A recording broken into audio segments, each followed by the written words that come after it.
Assalomu alaykum hammalaringizga yana bir bor. Bugun 2-dekabr 25-yil kechki vaqtga mana paxtalarim, paxta solish jarayoni. 16 ta quruq komplegimiz bitta kishiga zakazimiz. Mana paxtani ichki aralarigacha ochib ko'rsataman. Mana bemalol qatlarini ko'rishlaringiz mumkin. Mana choklari, quruq ko'rpachalarimiz bundan sal oldinroq ham chiqargandim 4 ta bir xil. Hozir 8 ta 2,5 metrlik ko'rpachalarimiz. Bundan 8 ta boshqa xil. Averlodan chiqqan choklari. Paxta solish jarayonini sizlarga ko'rsatib o'tmoqchiman. Mana paxtalarimiz, mana ko'ringlar.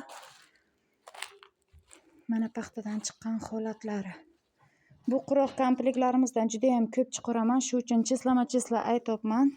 Bitta zakasni qayta ko'rsatdi demasliklaringiz uchun. Bu tuy sarpomizni nasib etsa kechki paytga olib ketarlar, shira chiqarib qo'ydim joyi yo'qligi uchun. Mana ko'rib o'zlaringiz baho beringlar paxta solish jarayoni.